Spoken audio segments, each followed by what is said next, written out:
आज की वीडियो में हम जानेंगे प्लाज्मिड डीएनए और गुणसूत्री डीएनए के अंतर के बारे में। तो सबसे पहले जान लेते हैं कि आखिर प्लाज्मिड डीएनए और गुणसूत्री डीएनए क्या होता है। तो ये एक जो है जीवाणु की कोशिका का चित्र है और उसमें जो एक मेन गुणसूत्र पाया जाता है उसी को जीवाणु का गुणसूत्र या गुणसूत्री डीएनए कहा जाता है। वहीं पर एक अलग से गुणसूत्र पाया जाता है उसको ही प्लाज्मिड डीएनए कहा जाता है।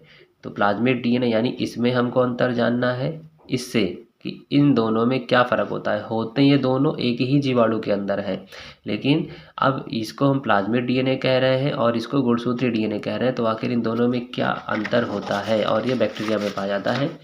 तो आइए जानते हैं इसके बारे में कि जो प्लाज्मिड डीएनए होता है वो आकार में छोटा होता है। तो आपने देखा था कि वो छोटा है और गुणसूत्री डीएनए जो होता है वो बड़ा होता है, जीन संख्या में कम होते हैं। तो जो प्लाज्मिड डीएनए है उसके अंदर जो जीन होते हैं उनकी संख्या कम होती है। यहाँ पर भी चित्र से आप समझ सकते हैं कि जैसे एक बैक्टीरिया है और ये इसका एक प्लाज्मिड वाला डीएनए है और ये यहाँ पर उसका गुणसूत्री डीएनए है। तो देखिए आकार में ये छोटा है और ये वाला आकार में बड़ा है। अब इसका जब ये छोटा है तो इसके अंदर जो जीन होंगे उनकी संख्या कम होगी और ये बड़ा है तो इसके अंदर जीन की संख्या ज़्यादा होगी।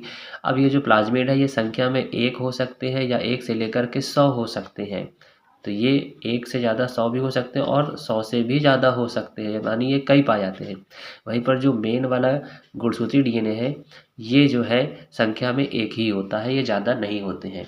अगला है ये जीवित रहने के लिए आवश्यक नहीं है। अब ये जो प्लाज्मिड है तो ऐसा ज़रूरी नहीं कि अगर किसी बैक्टीरिया के अंदर ये नहीं होगा तो वो बैक्टीरिया मर जाएगा, तो ये ज़रूरी नहीं है उतना, लेकिन कुछ अतिरिक्त क्षमताएं प्रदान करता है। लेकिन हाँ, इसके होने से उसको कुछ नई अलग अलग तरह की कुछ क्षमताएं विकसित हो जाती है उसमें।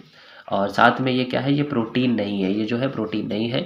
अगला है गुणसूत्री डीएनए जो है ये बहुत ही आवश्यक होता है, बहुत ज़रूरी है और कुछ प्रोटीन जुड़ी होती हैं इसके साथ में, गुणसूत्री डीएनए के साथ में।